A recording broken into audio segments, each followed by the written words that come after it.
Pertanyaan pertama, kalau yang tadi disebutkan kalau ulaika itu bisa 4 dan juga bisa 5 ya. Tetapi kalau pada yad'u terus lalu bertemu dengan hamzah itu bisa dua harokat, tapi juga bisa dipanjangkan seperti kita membaca ulaika tadi. Bedanya karena di sini ini dua kata yang berbeda. Kalau ulaika ini satu kata, berbeda dengan kalau yad'u, ini sebutnya yad'u sendiri lalu ila. Itu kata yang berbeda dan terpisah. Nah, dua kata yang terpisah ini menyebabkan kemudian dalam cara membaca, kaidah membacanya berbeda. Kalau yad'u bisa dibaca dua, tapi juga bisa dibaca mau seperti ulaika tadi sampai 5 harokat juga boleh. Mau dibaca yad'u ilah ya, atau yad'u ilah. Itu dua-duanya bisa.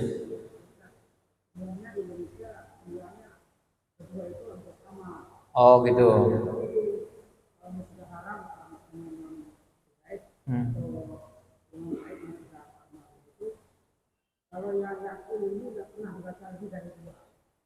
Ya,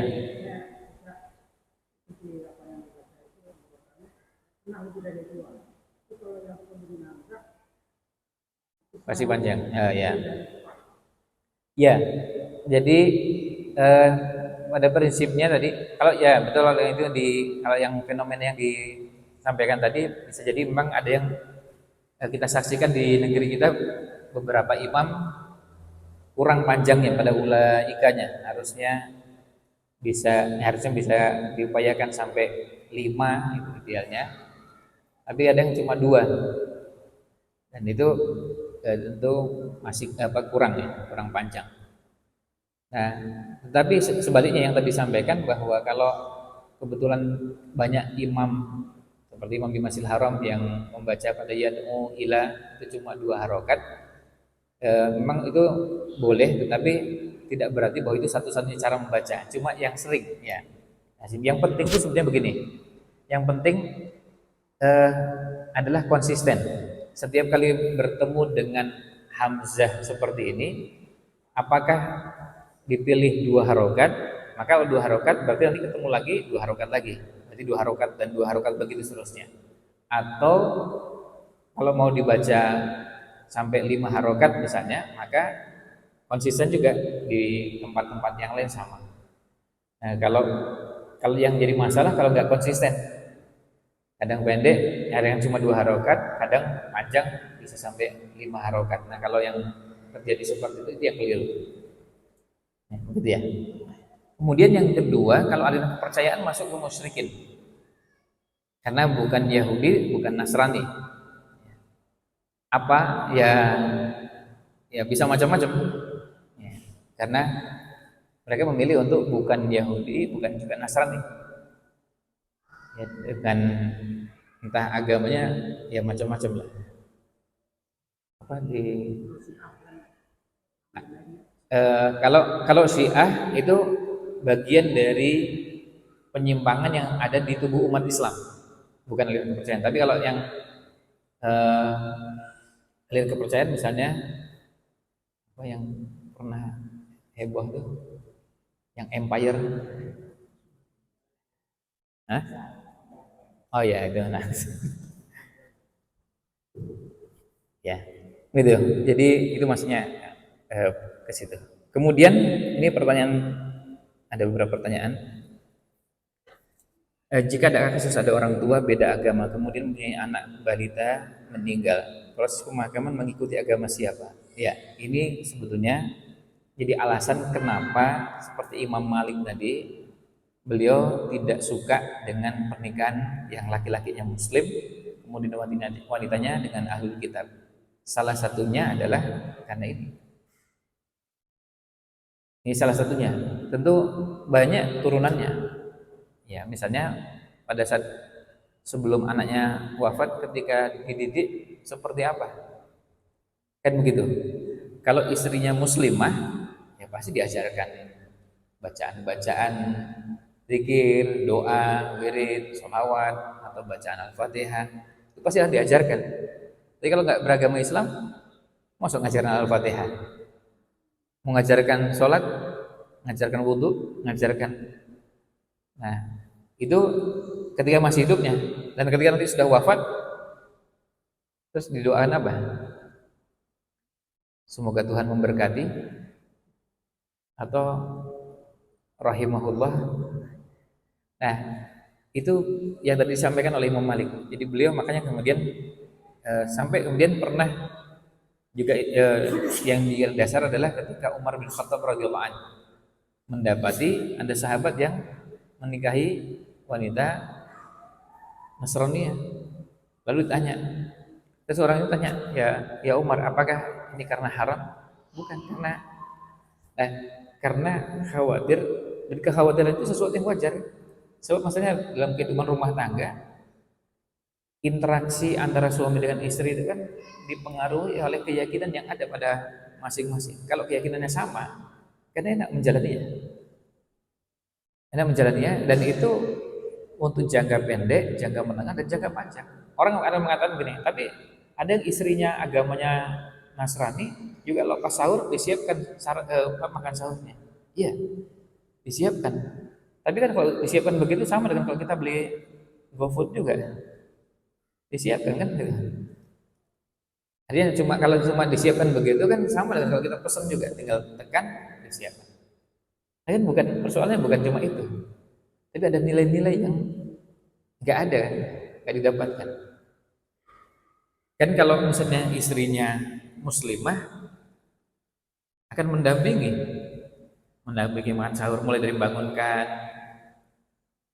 Ketika bangunkan pun karena ini bagian dari mengenalkan syariat, bisa jadi bangunkannya dengan cara tertentu sambil juga dipahamkan. Proses memahamkan pada anak untuk makan sahur itu nggak sederhana.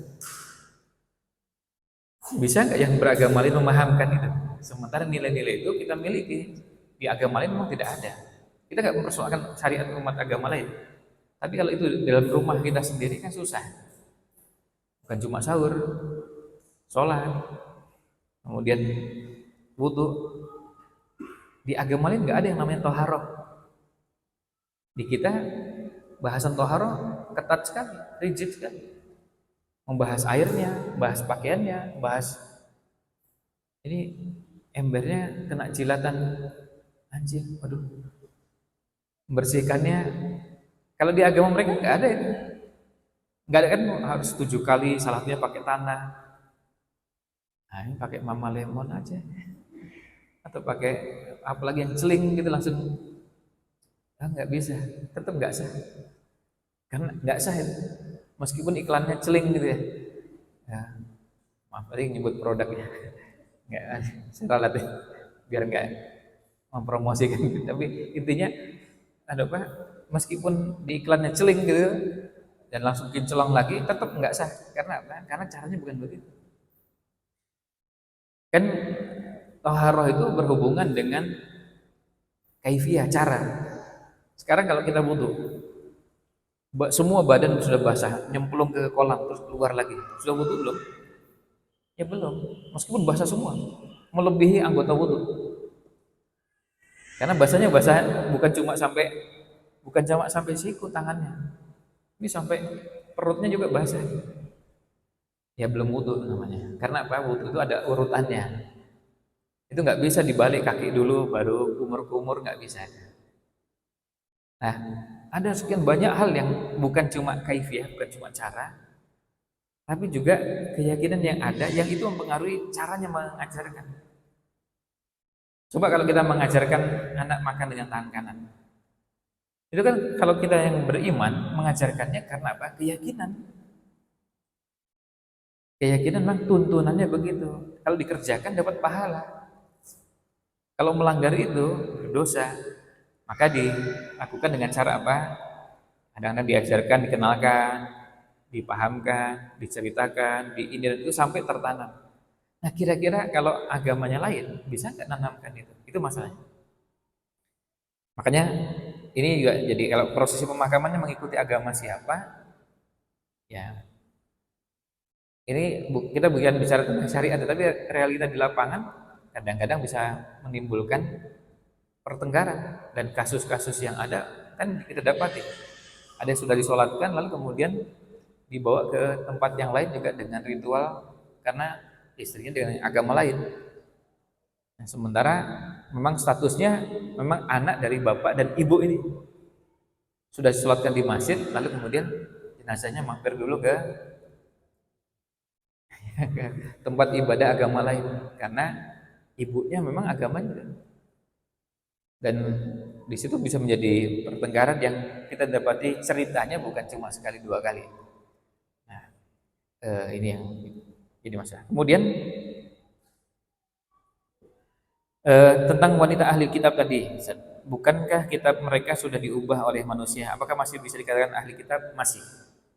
Bukankah diubahnya sebelum zaman Nabi SAW? Di zaman Nabi SAW kan sudah berubah juga ya? Ya kan? Berubahnya bukan sekarang ya? Perubahan kitab suci mereka itu sudah di zaman Rasul SAW sudah berubah, ya kan? Bahkan dalam hadis juga kita dapati bagaimana ada tokohnya orang Yahudi yang tahu betul isi kitabnya ditutupi. Jadi perubahan itu sudah ada sebelum Rasul SAW diangkat menjadi Nabi dan Rasul sudah berubah. Kalau alasannya itu, karena alasannya memang kalau berubah, ya kita meyakini mereka itu mengubah. Bahkan Al-Quran mengatakan yuharrifunal kalima amawatihi. Mereka mengubah-ubah. Tapi itu bukan baru. Itu sejak 15 abad yang lalu sudah berubah.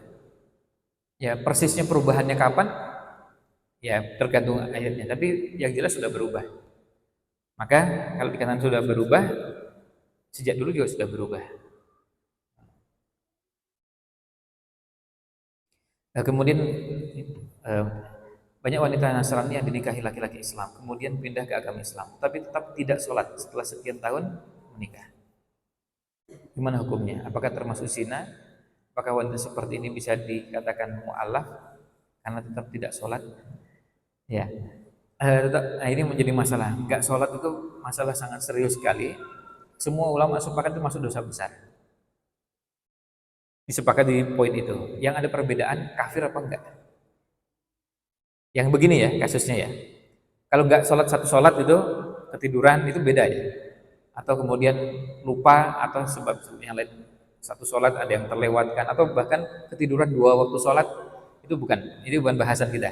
Tapi yang begini, ini sudah seperti yang ditanyakan tadi, sampai sekian tahun nggak sholat. Nah ini yang ada perbedaan pendapat yang para ulama. Sebagian ulama mengkategorikannya sudah keluar dari Islam. Sebagian lagi kalau dia ingkar dengan syariat sholat baru dikafirkan. Tapi yang lain nggak mau ingkar nggak ingkar atau melecehkan, merendahkan, meremehkan dan menggampangkan lalu meninggalkan sholat sampai bertahun-tahun, meskipun tidak ingkar maka dikategorikan kafir. Dasarnya hadis al-ahdul ladzi bainana wa bainahum as-shalah. Yang menjadi pemisah antara kita dengan mereka adalah sholat. Faman tarokaha, redaksinya. Siapa yang meninggalkan sholat, faqad kafara, maka dia telah kafir. Nah, kalau seandainya mengingkari syariat, meskipun mengerjakan itu kafir.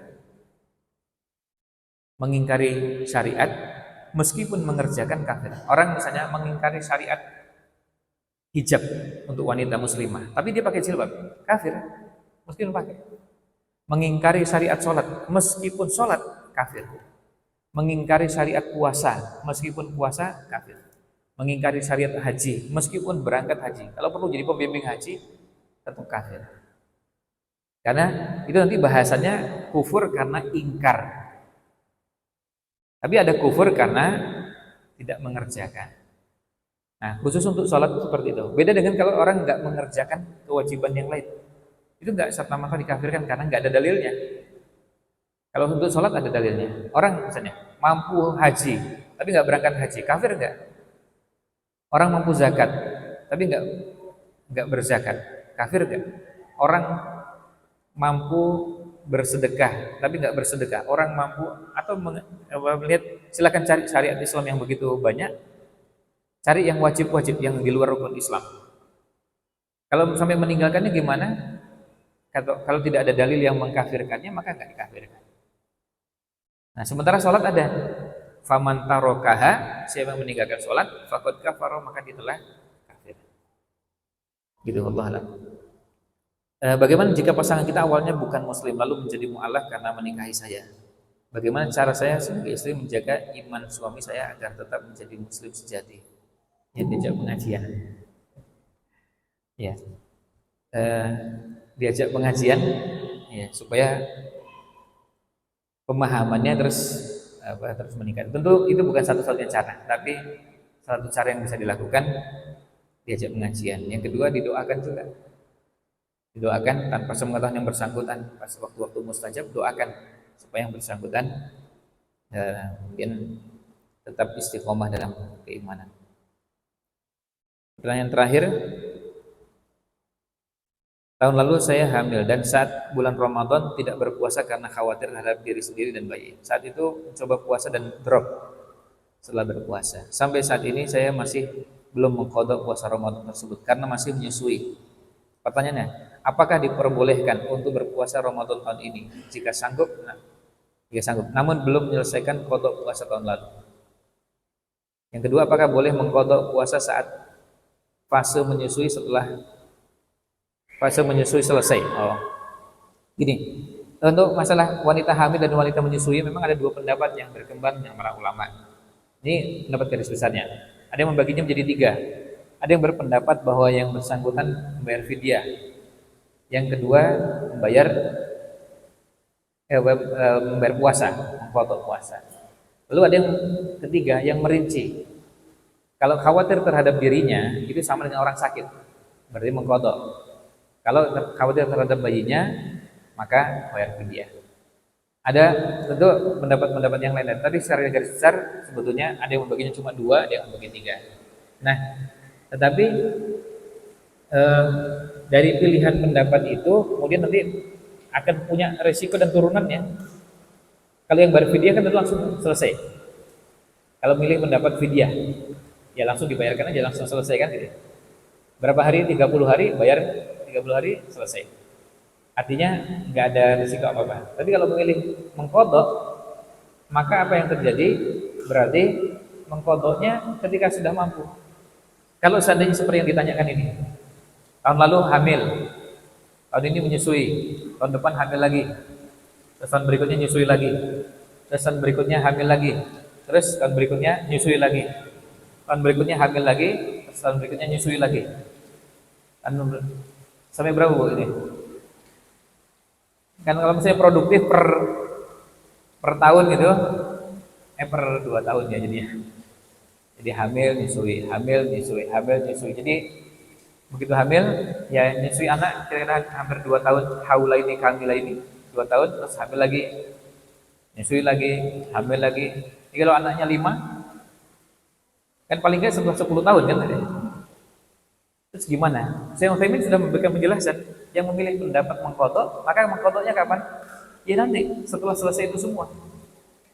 Karena mungkin ada yang coba tadi seperti yang disampaikan, ada yang coba puasa nggak bisa, ngedrop. Pas menyusui nggak bisa, pas hamil nggak bisa. Kondisi fisik tiap orang kan beda-beda ya. Ada yang ketika nyusui bisa, tapi pas hamil nggak bisa. Ada yang pokoknya intinya kalau memang nggak bisa ya sudah, mengqadhanya kapan? Nanti setelah selesai semua dan bisa, sudah bisa. Kalau kasusnya tadi hamil, nyusui, hamil, nyusui, hamil, nyusui dan anaknya 7. Ternyata setelah 14 tahun ya kalikan aja. Tapi jangan lupa dihitung ya. Dihitung karena biasanya 30, 29. 29, 29, 30. Nanti dihitung sampai 7. Nah, ternyata jumlahnya 200 sekian. Atau 300 sekian. Nah, itu berarti nanti mengqadhanya setelah itu semua. Jadi kalau pertanyaannya boleh nggak puasa Ramadan kali ini? Kalau memang mampu, misalnya sekarang ini kan belum Ramadan, sehari mampu nyicil satu, terus besok belum bisa, coba lagi, ternyata bisa. Kalau mau seperti itu silahkan.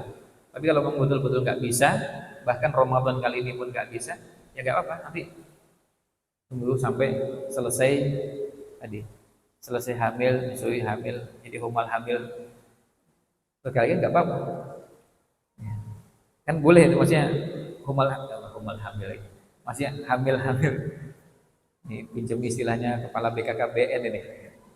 Beliau kadang bilangnya humal hamil gitu.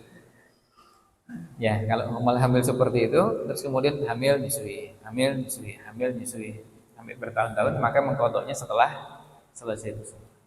Gitu. Nanti kalau pertanyaannya, lalu yang rojih mana? Nah itu nanti tergantung ustadznya yang ditanya. Maka nanti kalau misalnya tanya di satu majelis dengan di majelis yang lain bisa berbeda. Dan itu sudah ada sejak ratusan tahun yang lalu. Ulama memang beda pendapat. Cuma kalau yang ngisi ahad pagi ini, milih pendapatnya mengkodok. Gitu ya. Jadi maka nanti dihitung jumlahnya berapa, berarti nanti bisa 200 sekian. Oh ya bisa. Ya, bisa 200 sekian ya, tergantung berapa tahun kan gitu. Yang tadi hamil nyusui, hamil nyusui, hamil nyusui sampai akhirnya terakumulasi 200 sekian atau bahkan mungkin 300 sekian. Kan bisa sampai ternyata setahun itu kan. Ya kan bisa. Tinggal dihitung aja kan eh, berapa tahun ya, nggak puasanya. Tapi yang paling penting jangan lupa dihitung dengan cermat. Karena Ramadan kadang 30, kadang 29. Nggak boleh kurang ya. Maka nanti kalau yang memilih pendapat mengkodok bisa jadi nanti ngitung utangnya masih ada 143 hari lagi. Jadi masih utangnya masih banyak. Begitu? Wallahu a'lam. Sallallahu alaihi wasallam ala Nabi Muhammad wa ala alihi wa sallam.